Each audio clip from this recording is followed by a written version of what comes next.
그들이 갈릴리 맞은편 거라사인의 땅에 이르러 예수께서 육지에 내리시매 그 도시 사람으로서 귀신 들린 자 하나가 예수를 만나니 그 사람은 오래 옷을 입지 아니하며 집에 거하지도 아니하고 무덤 사이에 거한 자라. 예수를 보고 부르짖으며 그 앞에 엎드려 큰 소리로 불러 이르되 지극히 높으신 하나님의 아들 예수여, 당신이 나와 무슨 상관이 있나이까? 당신께 구하노니 나를 괴롭게 하지 마옵소서 하니, 이는 예수께서 이미 더러운 귀신을 명하사 그 사람에게서 나오라 하셨습니다. 귀신이 가끔 그 사람을 붙잡음으로 그를 쇠사슬과 고랑에 매어 지켰으되 그 맨 것을 끊고 귀신에게 몰려 광야로 나갔더라. 예수께서 내 이름이 무엇이냐 물으신즉 이르되 군대라 하니 이는 많은 귀신이 들렸습니다. 무적행으로 들어가라 하지 마시기를 강구하더니 마침 그곳에 많은 돼지떼가 산에서 먹고 있는지라. 귀신들이 그 돼지에게로 들어가게 허락하심을 강구하니 이에 허락하시니 귀신들이 그 사람에게서 나와 돼지에게로 들어가니 그 떼가 비탈로 내리더라 호수에 들어가 몰사하거늘 치던 자들이 그 이루어진 일을 보고 도망하여 성내와 마을에 알리니 사람들이 그 이루어진 일을 보러 나와서 예수께 이르러 귀신 나간 사람이 옷을 입고 정신이 온전하여 예수의 발치에 앉아 있는 것을 보고 두려워하거늘 귀신 들렸던 자가 어떻게 구원받았는지를 본 자들이 그들에게 이르매 거라사인의 땅 근방 모든 백성이 크게 두려워하여 예수께 떠나가시기를 구하더라. 예수께서 배에 올라 돌아가실새 귀신 나간 사람이 함께 있기를 구하였으나 예수께서 그를 보내시며 이르시되 집으로 돌아가 하나님이 내게 어떻게 큰 일을 행하셨는지를 말하라 하시니 그가 가서 예수께서 자기에게 어떻게 큰 일을 행하셨는지를 온 성내에 전파하니라. 아멘. 공생애를 시작하신 예수님께서 12제자를 데리시고 여러 지방을 돌아다니며 말씀 사역과 이적 사역을 행하셨습니다. 오늘 본문을 보면 그 예수님께서 하루는 제자들을 데리고 갈릴리 호수를 건너서 배를 타고 건너서 호수 건너편의 맞은편의 마을로 가십니다. 27절 말씀을 보면 예수님께서 갈릴리 호수를 건너서 배에서 내리시자 귀신 들린 사람 하나가 예수님 앞으로 나옵니다. 근데 이 사람은 참 비참한 지경에 처해 있어요. 27절 말씀을 보니 옷도 입지 않고 참 부끄러운 모습이 아니겠습니까? 그리고 집이 아닌 무덤에서 살고 있습니다. 그 당시에 무덤이란 동굴을 말하는 건데요.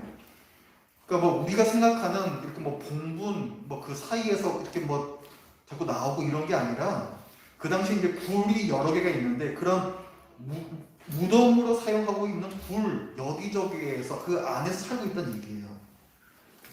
그리고 29절을 보면 이 사람이 귀신에 들려서 괴력을 받고 있습니다. 그래서 통제가 안 되니까 마을 사람들이 이 사람을 쇠사슬과 고랑에 매어서 지켰습니다.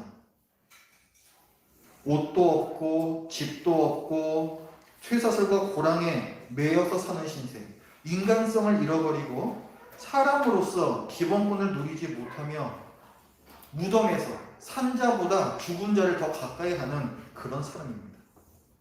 근데 이 사람이 원래 이런 사람은 아니었어요. 27절 말씀을 보면 그 사람은 오래 옷을 입지 아니하며 이렇게 쭉 나오는데 그 앞에 보면은 그 도시 사람으로서 이렇게 합니다. 그 도시 사람. 원래는 그 도시에 살던 사람이었어요. 그런데 귀신에 들렸습니다. 그리고 이 사람 안에 들어간 귀신의 이름은 30절에 보면 군대라고 합니다. 성경에서 어떤 이름은 그 존재의 본질을 드러낼 경우가 많이 있어요. 그런데 이 귀신을 잘 설명하는 특징은 군대, 즉 수가 많다라는 것입니다.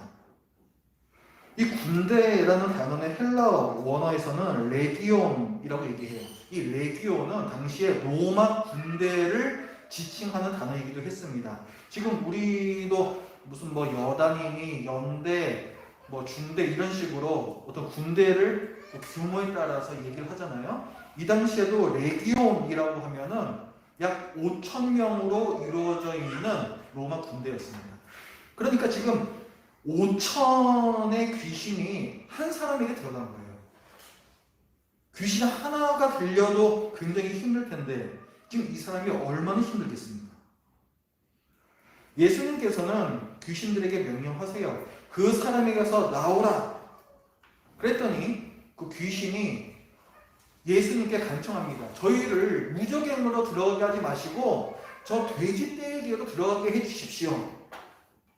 그 부근에 풀을 뜯어먹고 있던 그 돼지들이 있었어요. 그 돼지들에게 들어가게 해달라. 이렇게 귀신이 청합니다. 무적행이라는 것은 우리가 예전에 뭐 요한계시록 공부할 때도 봤지만은 악한 영들을 가둬두는 장소이고 또 이 악한 영들을 심판하는 장소입니다. 그러니까 이 귀신들은 자기네들을 멸망시키지 말아달라고 그렇게 예수님께 간청하고 있습니다. 그러니까 지금요, 이 귀신이 예수님한테 협상하자는 거예요. 예수님, 조금만 좀 양보 좀 해주십시오. 우리 멸망시키지 않고 그냥 저기 돼지떼로 들어가게 해주십시오. 그럼 저희가 이 사람에게서 나가겠습니다. 지금 어떤 거래를 하자라고 예수님한테 얘기를 하는 거예요. 그런데 예수님께서 이 귀신들의 청을 허락해 주십니다. 좀 이상하지 않습니까? 예수님께서 악한 귀신들하고 거래를 하셨다? 아니면 귀신들을 불쌍히 여기신 건가? 근데 그렇지가 않습니다. 자, 그 다음에 나오는 본문을 보면요, 이 귀신들이 이제 돼지떼로 들어가요. 근데 들어가자마자 돼지떼가 막 이 산비탈길을 내리 달리기 시작해서는 호수에 빠져서 떼죽음을 당합니다. 지금 귀신들이 예수님께 간청했잖아요. 우리를 멸망시키지 말고 저 돼지떼 안에 들어가게 해주십시오. 이렇게 간청을 했잖아요. 그러니까 이 귀신들은 숙주가 필요한 귀신들입니다. 어딘가 어떤 육체가 필요한 귀신들이라는 거죠. 아주 절실하게 필요한 귀신들이에요. 그런데 자기네들이 그 돼지떼로 들어가서 그 숙주를 죽였다. 이건 말이 안 되죠. 이 누가복음 여기 뒷부분에 그냥 들으세요. 11장 24절 말씀을 보면은 예수님께서 말씀하시는 가운데 이 귀신이 물을 싫어해서 여기저기 다니다가 어떤 사람에게 다시 들어간다 뭐 이런 말씀을 하실 때가 있어요. 그러니까 이 귀신들은 물을 싫어한다라고 보통 봅니다. 그런데 그런 돼지들이 다 물에 뛰어든다. 그것도 이상하잖아요. 그것도 뭐 귀신 하나가 어떻게 돼가지고 물에 뛰어든 게 아니라 모든 귀신들이, 모든 돼지들가 다 물에 뛰어들어요. 이건 이상한 거죠. 우리가 뭘 알 수 있어요? 귀신들이 멸망당한 거예요. 예수님께서 귀신들을 멸망시키셨습니다. 그러니까 예수님께서 귀신들과 거래하신 게 아니에요. 그 귀신들의 청을 들어주시는 듯이 보이지만 그러나 그 방법을 통하여서 이 귀신들을 멸망시키셨습니다. 하나님께서는 귀신, 마귀하고 절대 거래하지 않으세요. 예수님께서 왜 이 돼지떼를 사용해서 귀신들을 멸망시키셨을까요? 그냥 말씀으로 무적행에 들어가라 이렇게 말씀으로 멸망시키셔도 되지 않았을까요? 율법에서 보면은 뭐 레위기 또 신명기 말씀을 보면 돼지는 부정한 동물, 그러니까 더러운 동물로 규정이 되어 있습니다. 29절 말씀에 보면은 예수께서 이미 더러운 귀신을 명하사 이렇게 얘기하죠. 그러니까 더러운 귀신들에게 어울리는 곳은 이 더러운 짐승, 돼지떼라고 볼 수가 있어요. 그러니까 유대적 관점에서 볼 때 돼지라는 짐승은 아무런 가치가 없습니다. 그러니까 예수님께서는 이 돼지떼로 귀신을 들어가게 하셨다 이렇게 볼 수가 있죠. 하지만 현지 사람들은 지금 이 지역은 유대 지역이 아닙니다. 지금 예수님께서 가신 지역은 이방 지역이에요. 그 26절 보면은 거라사인의 땅 이렇게 나오잖아요. 여기가 그 데가볼리라고 부르는 지역의 어떤 도시입니다. 데가볼리는 데카폴리스. 데카 하면은 10을 가리키죠. 데시멀 하면 10진수 하는 것처럼 데카미 열이고 폴리스 많이 들어보죠. 도시란 뜻이에요. 그러니까 10개의 도시인데 이름이 헬라어로 좀 지어져 있는 걸로 우리가 볼 수도 있듯이 당시에 이제 로마의 지배를 받고 있잖아요. 그래서 이 로마에서 이 유대의 땅 안에 어떤 이방 문화 색채를 띠고 있는 도시를 조성을 했습니다. 그게 10개의 도시로 이루어져 있다고 해가지고 데카폴리스라고 불렀어요. 성경에서는 데가볼리라고 얘기합니다. 그러니까 지금 예수님께서 건너가신 이 지역은 이방인 땅이에요. 근데 이 이방인들에게는 당연히 뭐 돼지가 더럽다 이런 개념 없습니다. 그렇기 때문에 지금 돼지떼를 키우기도 하고 이러는 거죠. 그러니까 어쨌든 이 사람들 입장에서 볼 때에는 큰 재산상의 피해를 입었습니다. 오늘날 우리들이 볼 때에도 좀 약간 좀 어이가 없죠. 돼지 키우던 사람들이 굉장히 억울해 보입니다. 그리고 일단 이 돼지들도 되게 불쌍해요. 먼저에 있어가지고 이게 죽었습니다. 얘들은. 사실 저도 잘 모르겠어요. 왜 예수님께서 이런 방법을 쓰셨는지. 어쨌든 예수님께서는 이렇게 하셔서 귀신을 멸망을 시키셨습니다. 자, 그러면 오늘 본문에서 말씀하고자 하는 바는 뭘까요? 예수님께서 귀신 들린 사람을 구원하셨다. 예수님은 큰 능력이 있으셔서 귀신들도 제압하셨다. 그렇죠. 맞죠? 예, 그런 내용을 우리가 여기서 볼 수 있습니다. 그런데 그게 다냐 하면 또 그렇지는 않아요. 우리가 이 본문을 보면요. 22절부터 39절까지가 한 덩어리 이야기입니다.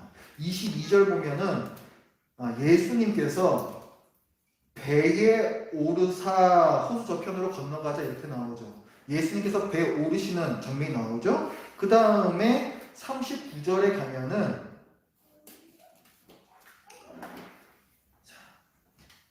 집으로 돌아가 하나님이 내게 어떻게 큰 일을 행하셨는지 말하라 이렇게 말씀을 하시면서 37절 보십시오. 37절에 보면은 뒷부분에 예수께서 배에 올라 돌아가셨다 이렇게 말씀이 나와요. 그러니까 예수님께서 22절에서 배에 오르셔서 37절에서 배에 다시 올라 돌아가시는 것까지가 하나의 덩어리의 이야기입니다. 그런데 이 이야기, 이 덩어리에서 나오는 이 말씀들이 뭘 떠오르게 하는지 여러분 한번 생각을 한번 해보세요. 오늘 본문의 그 윗부분에 보면은 예수님께서 배에 오르셔서 이제 호수를 건너가십니다. 갈릴리 호수를. 그런데 막 이 풍랑이시죠. 그랬더니 예수님께서 물과 바람에게 잔잔하라 명령을 하십니다. 그랬더니 물과 바람이 그 명령을 순종해요. 그리고 오늘 본문에서는 이 귀신의 이름이 군대잖아요. 근데 이 군대가 물에서 몰살을 당합니다. 뭐 떠오르는 거 없으세요? 물과 바다를 명령해서 순종하게 하시고 군대를 물에서 수장시켜버리는 거. 뭐가 기억이 나십니까? 출애굽 사건 기억나시죠? 홍해 건널 때 그냥 들으세요. 제가 그 본문 갖다가 읽어드릴게요.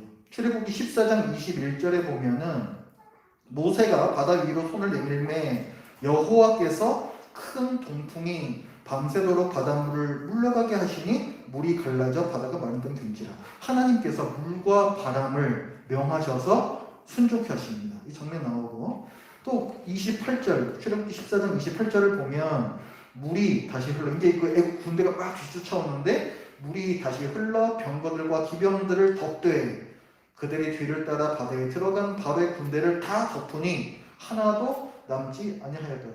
군대가 완전히 물에서 몰살을 당합니다.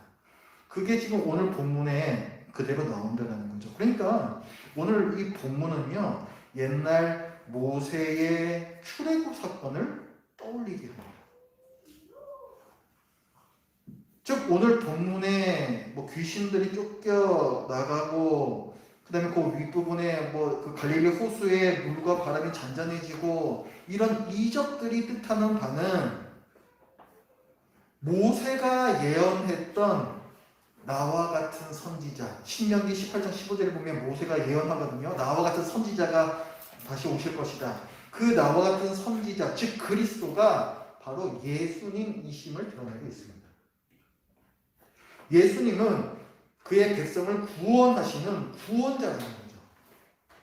그리고 예수님은 모세와 같은 정도가 아니라 모세를 능가하는 분이십니다.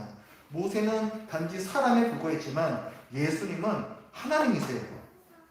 오늘 본문의 마지막 39절 말씀에 보면은 귀신 들렸다가 귀신 나간 자, 이 사람이 이제 자기 집으로 돌아가서 성 안에서 복음을 전파하거든요. 근데 예수님께서 뭐라고 말씀하시냐면은 집으로 돌아가 하나님이 내게 어떻게 큰 일을 행하셨는지 말하라 하는데 그 사람은 어떻게 했냐면은 그가 가서 예수께서 자기에게 어떻게 큰 일을 행하셨는지 그것을 전파할 이렇게 나와요. 똑같은 문장인데 주어만 하나님을 예수님으로 고쳐서 얘기를 하고 있습니다. 즉 예수님은 하나님이시라는 거예요.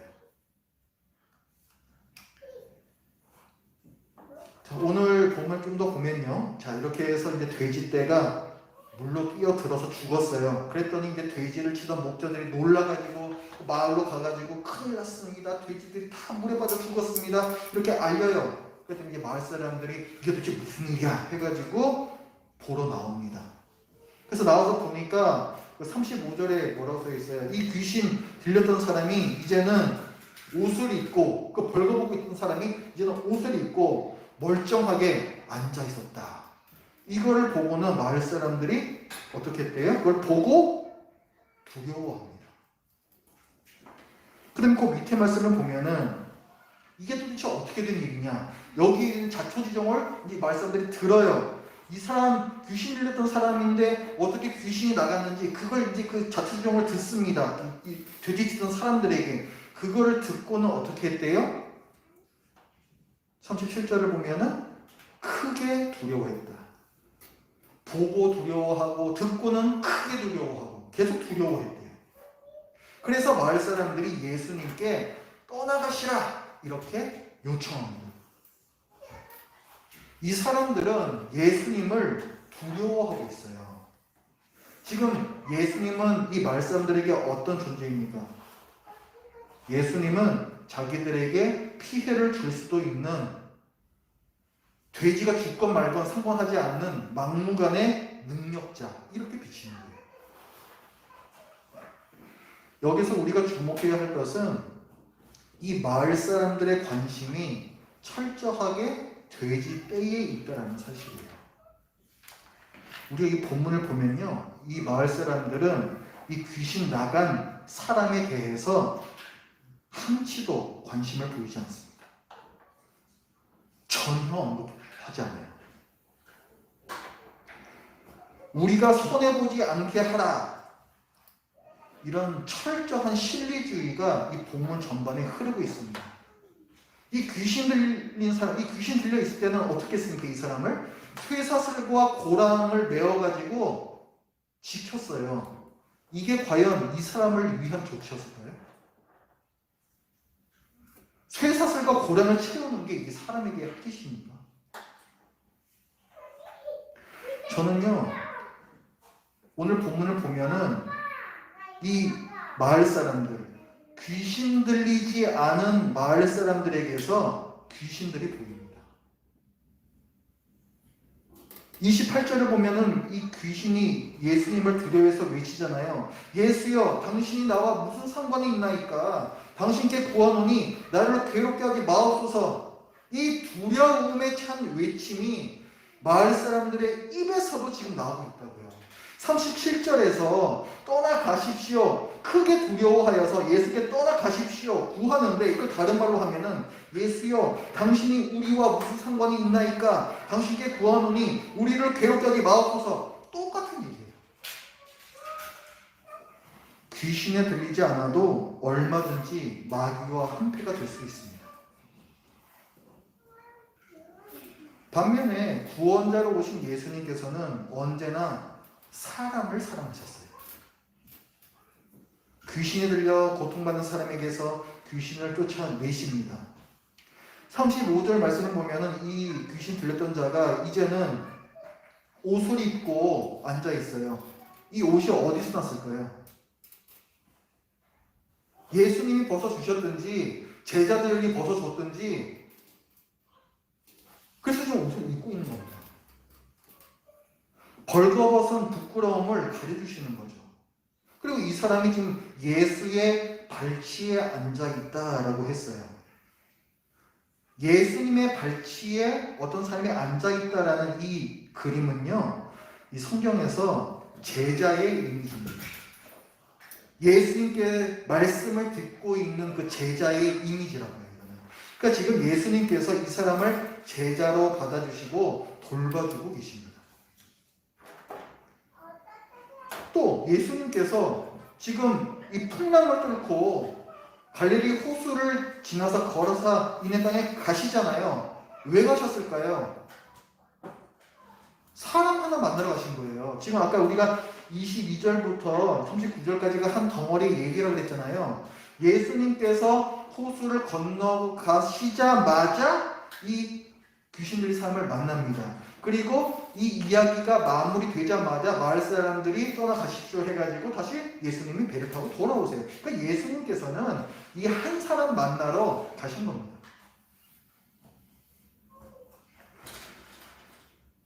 그리고 또 예수님께서 이 사람 하나를 위해서 해주신 일이 또 있어요.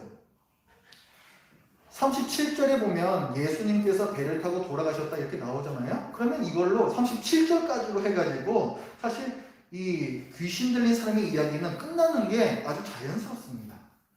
그런데 그 밑에 보면은 38절부터 귀신 나간 사람 이야기가 또 나와요. 자기와 저와 함께 있어 주십시오 했더니 예수님께서 아니다, 너는 집으로 가라. 이 말씀 또 나온다고요. 사실 이 시간적 순서로 보면은 안 맞죠. 배에 올라가지고 떠나시기 전에 이 일이 있었던 거잖아요. 그런데 굳이 이걸 갖다가 뒤로 빼가지고 이렇게 부자연스럽게 보이게 하는 거에는 의도가 있는 거예요. 이 뒷부분, 이 38절과 39절 여기에 중요한 의미가 있다는 겁니다.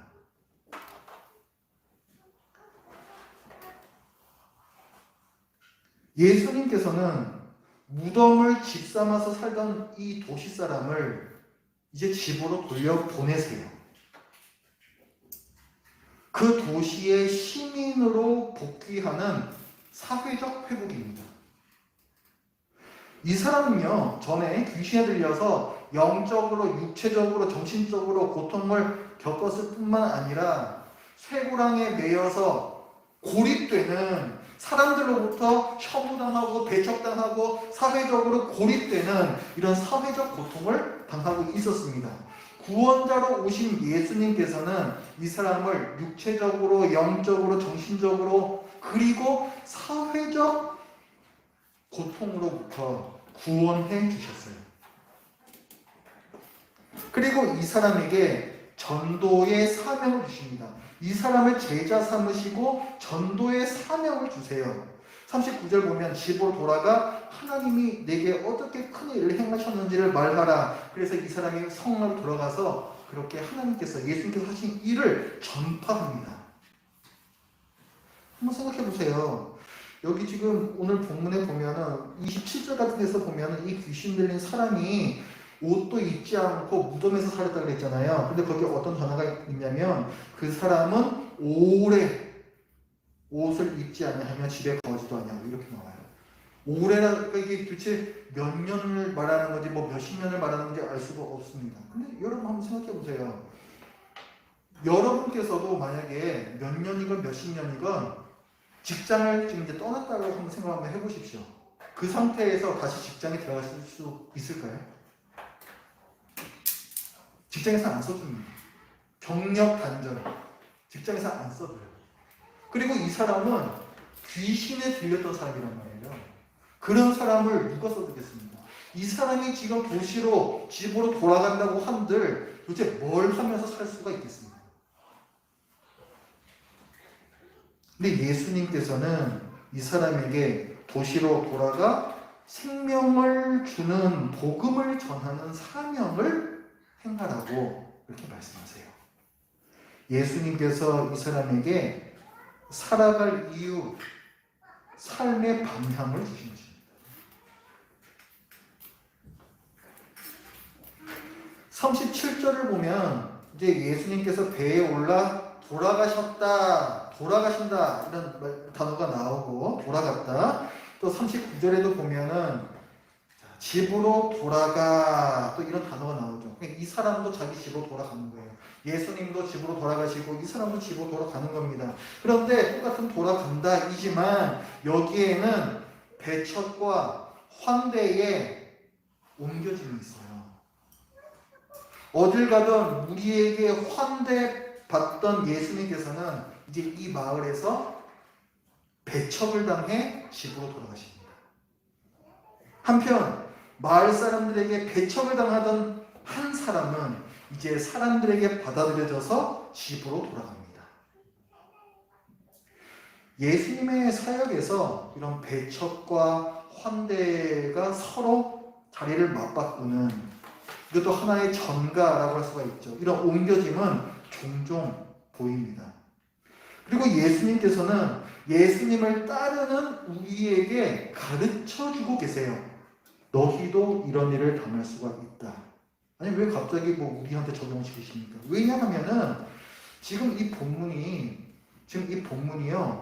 예수님께서 제자들을 가르치시는 맥락 중에 있기 때문에 그렇습니다.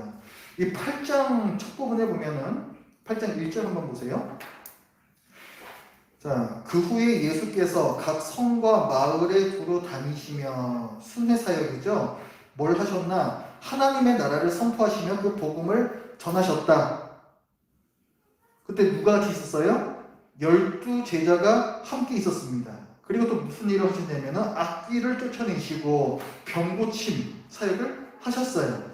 자, 그런데 오늘 본문이 끝나고 뒤에 기적들이 한 두 가지 더 나옵니다. 그 다음에 기적들이 끝나고 9장 1절에 보시면 예수께서 12제자를 불러 모으사 모든 귀신을 제한하고 귀신 쫓는 거죠. 그 다음에 병 고치는 능력, 병고침이죠. 이 능력과 권위를 주시고 2절에 하나님을 전파하며 하나님 나라 전파하는 사역 또 나오죠. 그 다음에 6절까지 보면 6절에 제자들이 나가 각 마을에 두루 다니며 순회 사역입니다. 근데 이걸 누가 해요 지금? 예수님이 하시는 거예요? 제자들이 이렇게 나와 있잖아요. 제자들이 순회 사역을 하면서 곳곳에 복음을 전하며 병을 고치더라. 어떻습니까? 아까 8장 1절, 2절에서 나왔던 그 단어들이 그대로 다 나오고 있죠. 그때는 예수님께서 이 일을 행하셨는데 이제 9장에서는 그 일들을 누가 한다? 제자들이 한다는 거예요. 그대로. 그러니까 뭡니까? 이 사이에 있는 본문은 예수님께서 제자들에게 사역을 이렇게 해라라고 가르쳐 주시는 거예요. 실물 교육입니다. 본보기로 교육을 시켜주고 계시는 거예요. 그렇기 때문에 예수님께서는 우리에게 말씀을 하고 계시는 거예요. 너희도 이런 일을 당할 수 있다. 12제자는 신약시대의 하나님 백성을 대표하는 것이고 예수님께서 12제자에게 주시는 가르침은 교회, 곧 우리에게 주시는 가르침입니다.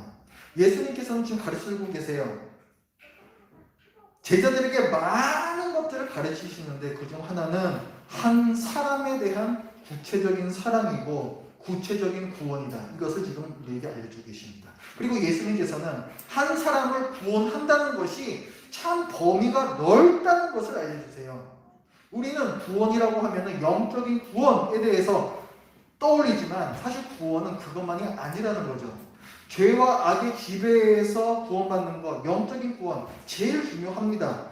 하지만 그거 외에도 예수님께서는 이 사람에게 옷을 입혀서 부끄러움을 가려주는 질병과 가난에서의 구원, 육체적인 구원도 행하고 계시고요. 또 지금 이 마을 사람들이 보이고 있는 철저한 신리주의와 이기주의, 혐오와 배제 이런 것 때문에 고통받고 있는 사람들을 공동체 안으로 다시 들어오게 하는 사회적 구원도 행하고 계십니다.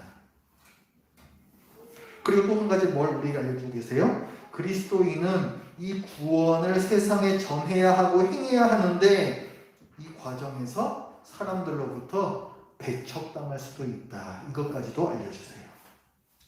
그걸 각오하라는 거죠. 구원자 예수님은 사람을 영적으로만 구원하시지 않고 육체적, 사회적으로, 총체적으로 구원하십니다. 지금은 우리가 이 모든 것들을 경험할 수 없어요. 우리는 아직 천국이 완성되지 않은 시대에 살고 있기 때문에 그렇습니다. 이미와 아직 사이라고 흔히 얘기해요. 하나님의 나라가 이 땅에 이미 임했으나 아직 완성되지 않은 종말의 시대를 우리가 살고 있기 때문에 우리는 지금 영적인 구원만을 경험할 수가 있습니다. 그러나 예수님께서 다시 오시는 날에는 새 하늘과 새 땅에서 이런 육체적 구원과 사회적 구원까지 아우르는 완전한 구원, 총체적인 구원을 우리는 경험할 것입니다. 그때까지 우리는 예수님께서 가르쳐 주신 대로 복음을 전파하며 한 사람을 구체적으로 사랑하고 전인적으로 돌보기에 힘써야 합니다. 이런 우리 노력이 하나님 나라를 이루기 때문이 아닙니다. 교회는 이 땅에 미리 임한 하나님 나라이기 때문에 그 모습을, 하나님 나라의 모습을 세상에 보여줄 사명이 우리에게 있는 거예요. 우리가 할 일은 폭이 매우 넓습니다. 죄로부터의 구원을 전하는 것에 그치지 않아요. 그 사람이 집으로 돌아가서 말하게 하는 것까지 우리는 도와야 됩니다. 죄의 권세에 눌려 사는 한 사람, 사회에서 소외당하여 무덤과 같은 삶을 살고 있는 한 사람이 복음을 듣고 자유함을 얻고 집으로 돌아가 자기가 받은 구원의 은혜를 전하는 삶의 의미를 얻은 제자의 삶을 살 수 있도록 도와주십시오. 기도하겠습니다. 하나님 아버지, 저희들 오늘 예수님의 사역을 통해 그 제자들에게 어떤 본을 보여주셨는지 보았습니다. 저희들이 예수님 다시 오실 때까지 무엇을 해야 하는지 저희들이 나누었습니다. 영적인 구원을 전하는 것 하나만 해도 저희들에게는 큰 부담인데 육적인 구원, 또 사회적인 구원까지도 말씀하시는 하나님의 말씀이 저에게 너무나도 부담이 되고 이것을 과연 우리가 어떻게 해야 될 것인가 고민이 깊어갑니다. 하지만 하나님, 이런 고민이 지금부터라도 진지하게 시작될 수 있도록 하여 주시고 또 이 고민을 통하여서 저희들의 삶에서 작은 실천이 일어나게 하여 주시옵소서. 우리 주위에도 소외받고 고통당하는 사람들이 관심만 가지면 너무나도 많이 보이는데 우리들은 너무나도 태연하게 이 돼지떼를 잃은 마을 사람들처럼 지금 살고 있지는 않습니까? 하나님, 예수님의 그 본을 따라 저희도 이 귀신 들린 한 사람을 돕는 자들 모두가 되게 하여 주시옵소서. 예수님의 이름으로 기도드립니다. 아멘.